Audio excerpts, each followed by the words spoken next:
Latoya. Today we are drinking the Recess Zero Proof Classic Cosmos. Let's see. I wonder if it's like actually pink. You know? I know. Like. Okay, this is tasty. You don't feel guilty. Yeah.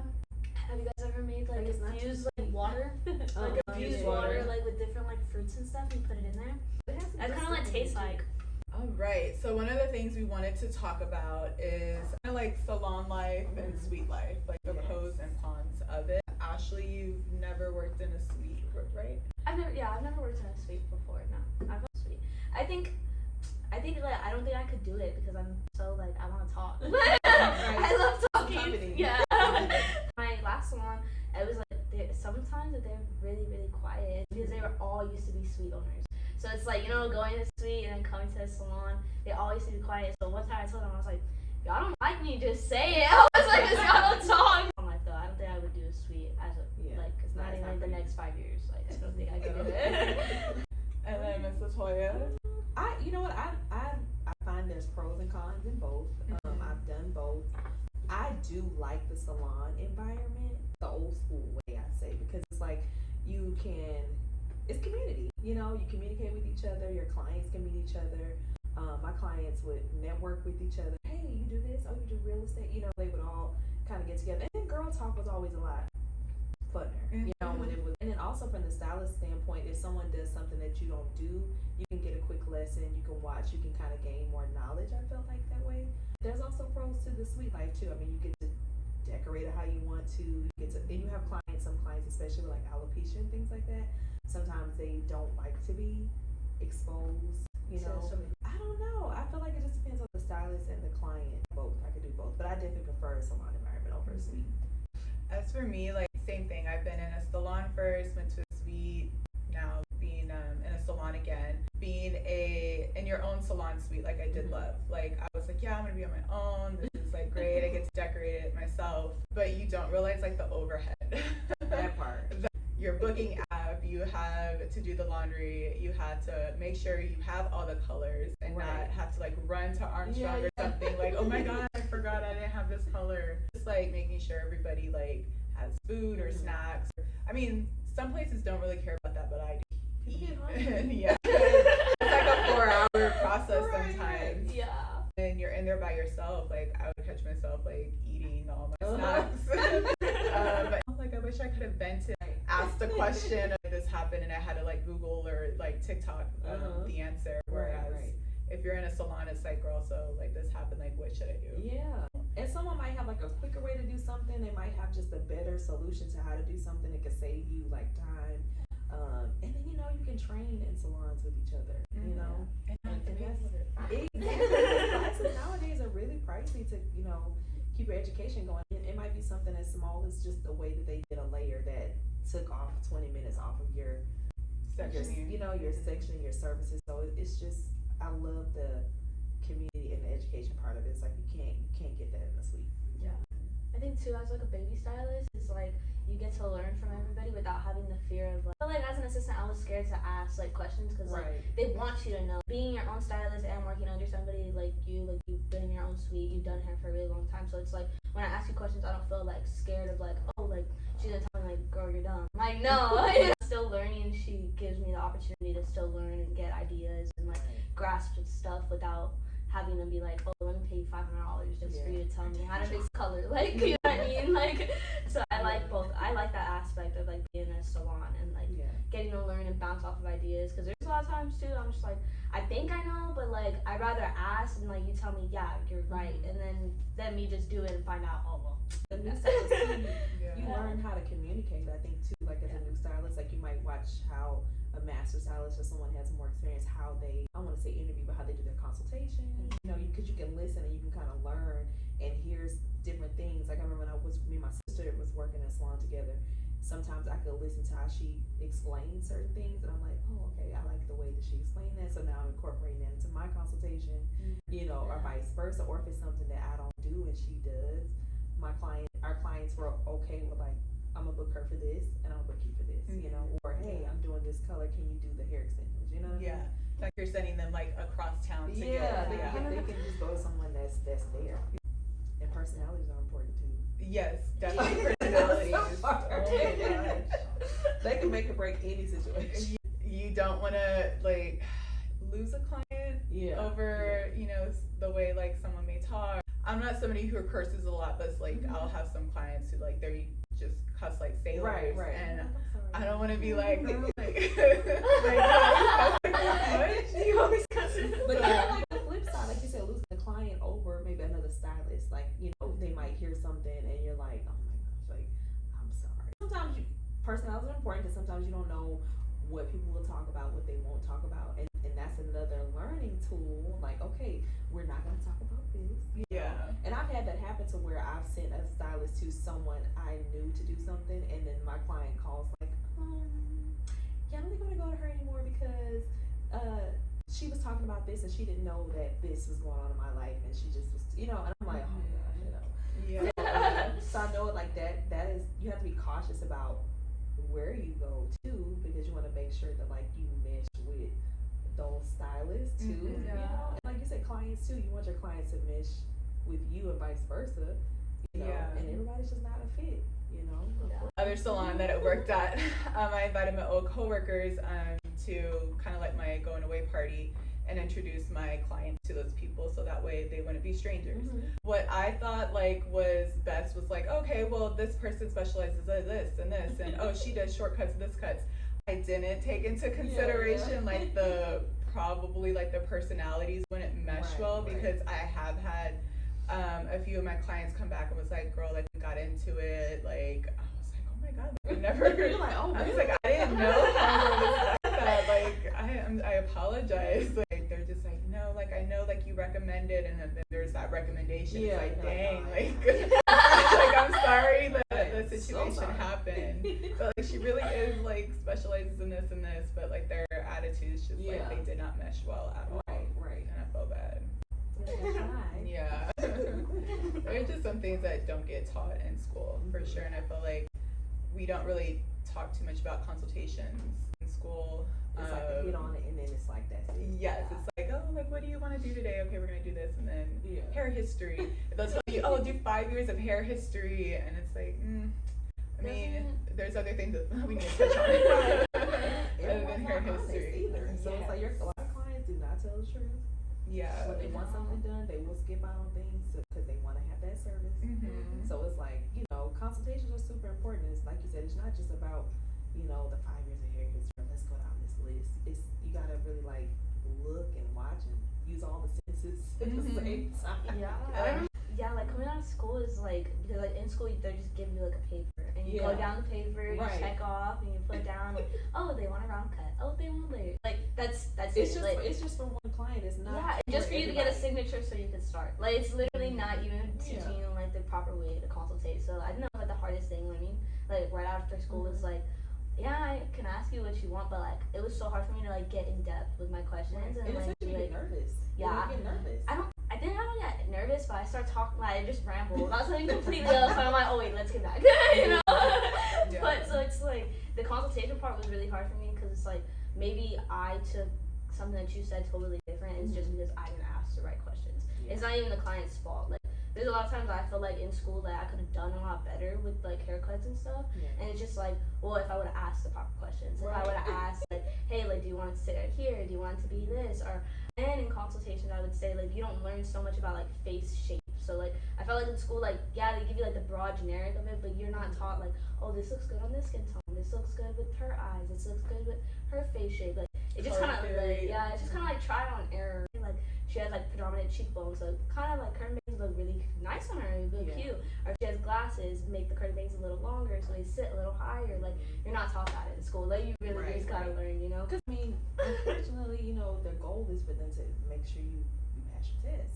You know, so it's like anything that falls outside of that is really dependent on, like, if it's a great teacher who just knows, like, okay, I'm gonna touch on this too. You know, I was on the other side for years. Yes, you know? So I was like, we need to talk about that part. You know, I was on the admission side enrolling people to go into beauty school, and I'm like telling them all these great things, you know. And then when I finally decided to go to beauty school and just follow in the family's footsteps, I was shocked at the education, you know.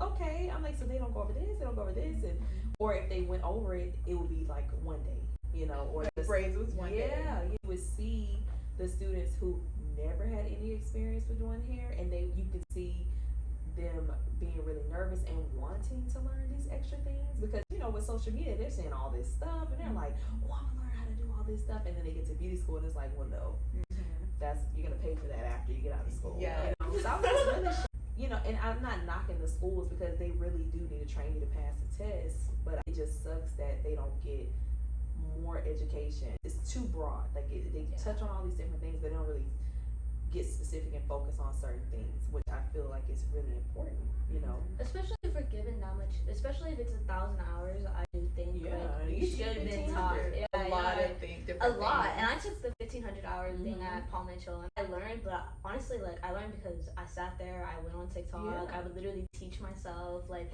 downloaded, like, Redken, like the whole, like, color chart, and I would just sit there and read it and just write, and like, that's the only way you're gonna learn. If you don't have the clients to practice exactly. On, say, for instance, if you really want to specialize in curly hair, but all the clients that come into the school have straight hair. Yes. That's the one. So it's like I can't. So now you have to try to be proactive yourself, which no one's telling you to go do this. It's like, okay, I got to try to find my own clients. I feel like in costume school, that's the biggest thing that everyone like freaks out about. Like textured hair, we're not taught like curly hair at all. Like I remember being, I'm trying to be like that, but a lot of the girls are like white, you know, blue eyes, blonde hair, and they freak out. Like they literally look and they're just like, oh my god.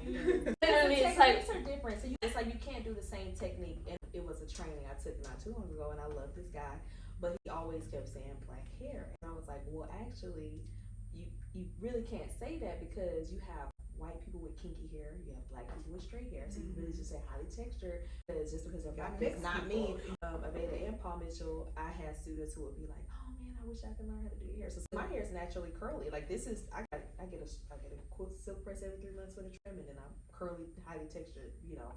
And so I would have students who like, man, I really love like your hair, and I would love to be able to like do it. And so sometimes I would just book appointments with them and let them like, you know, get an opportunity to kind of get in there, you know. But it's not hard. It's just you have to know the right techniques, but you can't teach the same exact technique for every hair type. It does not work. It doesn't work. I mean, I walked out looking like, remember Oprah in the 80s with her hair? It's like, hey, you want to do a round brush on your hair? And she got in there and she was like, oh, okay. Yeah. I walked out looking like,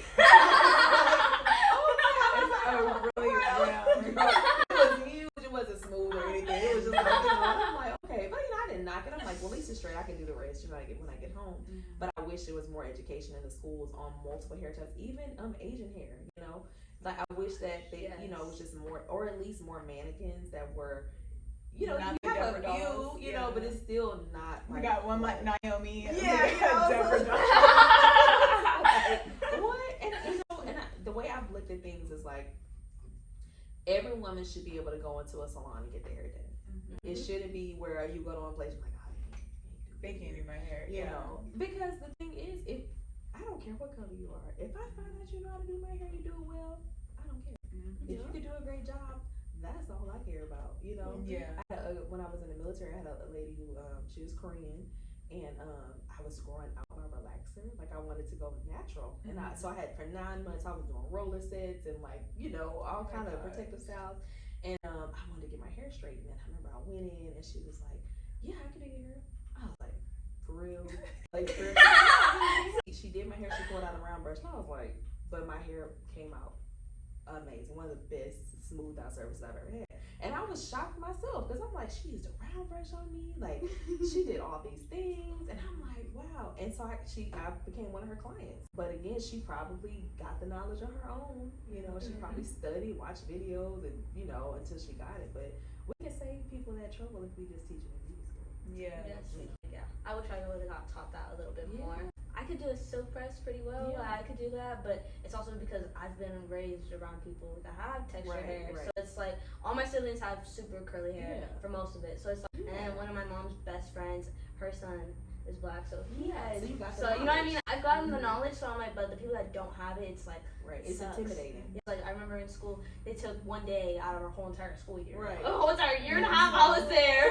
Guys, everybody find a textured person, somebody with textured hair, and 4 people to one head, and that's really what it was. And like, I don't know how to learn because you're just learning one section. You know how long the whole head takes. I was like, and the crazy part is like so many tricks and tools that will make things so much easier. That's why I love education. I know that's something that you stress too. Like I love education because a few little tweaks can open you up to so much more income. You know, nobody wants to have to turn somebody away unless it's something that you just don't want to do. Like it's services, I'm like, I'm just not gonna do that. Yeah, like a pair of dollars. Men's cuts, no. Let's kind of talk on the hair bite. Do you know about hair bite? So I know now because I went and looked it up. You think it's crazy? I was like, yes. So being on at least like TikTok. Like I was never like a big TikTok person until like people would show me videos of hair that they wanted, and it's like, okay, I need to get on TikTok. I will say that I've noticed a lot of like, I guess like this woman's like influencers, literally they all look like 16 years old. Most of them virgin hair, never colored their hair before, and then they're going to her to get their hair colored. It's a content exchange. Most of it isn't even like make money off of her actual clients. Most of the time, like it's literally just content. She's making money off of TikTok, off of Instagram, off of her online education. I don't think she does bad hair. I think her coloring is good. I think her technique is good, but she just doesn't do it. Like she just don't do it no more. But whoever she taught, they do good. Some don't have to. Some of them don't have to do it anymore because it's like, well, I'm making so much money doing this. This is making bank. Right. Like for like a brand, like you know, they pay for like I'm paying basically for the Gucci cut versus like the Shein cut. Yeah. I think with that whole situation, I just feel like you have to be very transparent with your clients, right? Like I've even had that situation where I've had an assistant. I'm like, hey, you know, can you go shampoo her? And I've had some clients like, wait, I didn't know she was gonna be you know what I mean? I didn't know she was shampooing me. It's like, look, as long as she does a good job, I'm getting in and out, I'm cool. But I have some clients, they don't want anybody else like on them. With stylists, like you have to be transparent with your clients, even if it's something that you require. Look, this is how it works, to make sure they understand that they're okay with that. Because if you don't tell them, especially if you've changed up on them, or if they book you and this is what they expect, like you have to have a conversation with them ahead of time so that they already know that this is what it's like. But I think when they don't know and they think like I'm paying for you to do my hair, and they get there and they don't do theirs, they're like, wait, you know, I thought when it's not communicated, I think that's where the problem happens. I think the info though that should be stated like when you're booking, like, hey, like Chrissy only gonna be on you like 30 seconds. So I will say that she does actually have a clause where it says Chrissy and her assistants will be doing your hair. Clause, like it covers her in regards of like, I guess legal matters. You can kind of feel vibes with some people. If they have a problem with somebody else doing their hair, they're going to kind of make it known. And that's where you gotta have that conversation. Like, okay, well, here's the options that we have. I can do your hair. It'll be longer or this or that because I'm not gonna have my assistant. Right. Whereas if we did it this way, you'll be in and out during this time, and you know what I mean. Make it like give them all the information so they see why you're doing the assistant thing. Whereas if I did your hair all day, it is going to be this much more, and it's going to be this much longer. Unfortunately, people do not just clients, but in general, when it comes to like the little pop-up contracts and things like that, people don't always read. And like you said, it does cover them in a legal matter, but unfortunately with social media and stuff now, people don't care. You know, all you gotta get online is be like, well, this is what happened. And you're like, but having this in my policy. You know, I've had my own little issues with stuff like that, and so now I just tell them because I can't depend on them to read. And then too, like, I just feel like the girl isn't like an influencer, right? So she should have been straight up and said, I do. That's like most of my clientele. Like, hey, a lot of people, She is. Now she is. My video is viral. His hair's like emotional for some people. It's not just something like, I'm not gonna go let some rando touch my hair. I promise you. Like, I don't let nobody touch my hair. Like, I have to build a connection with you. Like, we have to be friends for you to touch my hair. It's not like how that. she responded. Okay, so Her response I was will crazy. say that Her response was crazy. I can't. can't be mad. I want to be mad, but it's like, damn, like that's actually really good marketing, right? I'm not excusing anything that she did, but I will say, like, as a like marketing, like that is like a pretty clever. Honestly, if I was gonna do something like that, I would invite the girl to come back in, and actually do the service the way that she had wanted. Hey, girl, like now we have this TikTok beef going on. Like, just come back in. I will do the full service for you. Right. And in exchange, if you can just put the t-shirt on, and you will be like our new influencer. You know what? Like I would make it right before like doing that whole like t-shirt and 4K thing. Like that girl just made. Did y'all see that she made like kind of like a deal with Rachel? I did. Okay. And Rachel's flying her out here. Rachel's the one that does extensions. She, I don't know if you've heard of bold hair. Yeah, she's flying this girl out. She was like, oh, I don't mean to bash you and da da da da. Like I'm not trying to do that, but I would love to have you fly out here and like redo your hair. But even with because I'm learning too. Like even like watching like the Housewives and all these shows. There's always a spin you can do, right? You can always reconnect. You can always, of course, if the person is okay with that. I think when she put out the 4K video, like, I still think it would have been cool if she would have made like a little comment, said something like, hey, you know what, things happen in the beauty business, made it more like a, because you can brush things off in a sense, people are not gonna stop going to her. I mean, that's just what it is, but I would have loved if she would have been like, hey, you know what, things happen, this is how I do my services, maybe I could have communicated with that, again, my apologies, if you ever want to come back, let me know. And she could have flipped it where on the positive side. No, she's not even merch. Right. It's still so merch. It's still so merch. The girl would have probably promoted the shirt. It's still so merch. Because now it's like, cancel culture is just such a like big thing. What I've noticed is that when people address things head on and they kind of spin in positive light, you have people that be like, well, she still should. But a lot of times people just be like, oh, great. Yeah. But they just want to acknowledge it. Though. Just like everything else, like people get into these things and it's like 2 weeks later they're distracted with something else. I will say I don't necessarily, Rachel's cool and whatnot. I will say like this girl's trending now, so let me fly her out and help her get her hair done. It's like messy. Yes. Yeah, I will say that like I don't like that part of it. She didn't say she didn't like her hair. She didn't say she didn't like her hair. Yeah, she said that it wasn't like the inspo picture. Oh, okay. But I think she had more of the issue. I think she would have been okay with the outcome if Chrissy actually touched her hair. Because if you look at the receipt, like it's the extensions is pretty much what the most part of it is. Why are you charging for shampoo and conditioner when doesn't a shampoo and conditioner? I think that she bought product. Oh. I think that could have been like maybe she bought product and it was like $4,000. Yeah. But still, the shampoo price was like a lot of money just for a bottle of shampoo. Like, especially because where is she located? Los Angeles, I think. Yeah. I thought it was Utah for a second, but I don't think it is. Because I think Taylor, Frankie Paul got her hair done by her Chrissy, but she probably flew down there. It's in LA, but I might be. Yeah, and then we have a culture now too where sometimes influencers get better services and better treatments because they know that they're going to promote the video. And I've known a few girls that have gotten dragged on social media for like something happened. It's a girl who was an influencer, like even local, and it sucked because they went through a lot of craziness with that. And of course, they end up still working and doing things like that. But it's like, man, we live in a time now where like even if you do a great job. Yeah. You have people now that just want to make content and they'll say anything crazy, and then other people sometimes will want to jump on the bandwagon and join in on and it sucks because it's like it's just a different time. It's like a double-edged sword. Like yes, we want to know when things go wrong, so we're educated, but then like it needs to be. It sucks when you don't know if it's true or not, but it's not. So it's scary. Yeah. You just gotta continue to do good work and good customer service, and the ones that come to you they'll keep coming. As long as you're not clout chasing, and just having just not chase people and influencers and clouds, and I think that it should be easy going because then people are coming to you and it's not clout chasing. They're coming to you off of like your reputation, reviews, and not like, oh, I went out to get this influencer. Oh, like I'm doing this to try to get her and try to get views. I feel like that's where like you end up muddying like the real reason why you started doing hair.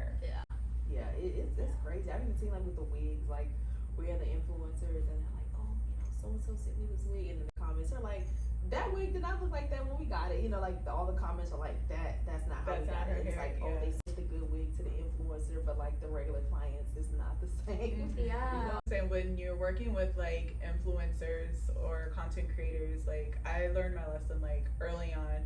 When I moved to Dallas, I had nobody, no clients, nothing, and so I did like send hair extensions out to an influencer. And I didn't get any sales. Like I didn't get any, I didn't get nothing from it, and like she got free hair. So it's just one of those things where it's like when influencers are like, yeah, like I'll post it on my story, my feed, all that. She did everything that she said she was gonna do. It doesn't guarantee. But it doesn't guarantee any sales, any appointments, any follows, or anything. I do some content. I don't do as much as I would like. But it's like at the end of the day, it's like I try to ask myself, like, okay, my goal is to really create the best experience possible for the people that come see me now, right? Because it's like they're the ones that keep me having an actual career, you know, and I'm like, they're the ones that like will tell other people, because word of mouth is still number one. I feel like, you know, it's still, because people want to know like, how was your experience for real? Because I know you know, you're not gonna lie to me. And now with social media, sometimes you can't tell if people are being positive because they got a free service, or is it because they really had a great experience? You know, learning how to navigate in this new territory, like it's a whole new ball game now. You know, and it's like, okay, how do we navigate and juggle all the things? Yes, being content creators and then booking clients and remembering, oh, did we like do the laundry last night? Did we not? Let me do inventory. Like there's just so many, and then you still have to go home and like still cook or clean or like make sure like your stuff is good at home, and it's definitely a lot to juggle. And it never stops, you know. The phone is on 24/7. Yes, like at least like I get why some people take breaks from social media because it is overwhelming, feeling like you have to do it a certain way, or you have to look a certain way, or your salon, or like things have to look a certain way, or you're not gonna like be successful. And I think that's one of the things I've kind of struggled with, like imposter syndrome. For me, because I will say like one of the things that at least whenever I wanted to open a salon, it's like, oh, I'm gonna have like moody vibes and this and that, and then I'm just like, well, sometimes like you don't get what you like think you're gonna get, and you kind of just gotta go off of like what you have and then kind of bring like those vibes in. And now that like I did it, I'm looking at all the other salons who kind of did it like what I thought I had wanted, and I'm just like, I'm so happy I didn't do just like a beige and black salon. So it's like everybody has the same like whitewashed, like lime washed walls, and everybody's stations are a mirror, a station, and then like your chair, and it's like, well, what else do we have like around for the client to like? I know, and I'm like, where is the storage? You know, I'm looking like, where is the storage? I'm like, are they rolling out the storage? You know, I'm like, I need to have my stuff right here so I can, you know, grab and access. It's like the same with my suite. Like originally everything was just like the same aesthetic, right? And now I have like pink in there, and I have, you know, striped curtains, and you know, but my clients love it because it's personable, it's unique, you know. They could see bits of you in it. Yeah, exactly. And it's like, okay, everything doesn't have to be beige. I'm not beige and neutral. You know? Like you said, imposter syndrome, like you see all this stuff and you're like, okay, the aesthetic is like this, and then, you know, and that could get in your head. And it's lovely in here, by the way. Oh, thank you. I love it. I feel like too, like on TikTok, they make it sound like you have to sound a certain way, you have to talk a certain way, you have to use things. I'm just like, girl, I don't talk like that. Like, I'm not gonna make myself talk like that on camera, because then you meet me and you're like, well, girl, that's completely different. Like, so the world is different. You know Yeah. what I mean? Like, the world is different. People are different. There's not one type of person. So it's like we need people that are unique and have their own personalities, talk the way that they talk, and do great work, because people like to see them in you in a way. You know what I mean? So it's like, if you are pretending because you want to, you want to do that for so long. Yeah, you really can. Yeah. And I feel like people come to you because of your personality. Yeah, exactly. You have to make it personable. Of course, you have to. Yeah, for sure. Well, I think this was a good episode of Salon Yap. Thank you so much, Ms. Latoya, for coming. I'm going to plug in your Instagram. What is your Instagram? How can we find you? So you can find me on Instagram under Legacy Beauty Group, as well as Latoya Chanel. And Latoya Chanel is for everything: Instagram, TikTok, YouTube, all the things. Thank you for listening to Salon Yap. This is Sterling. Ashley. And Latoya.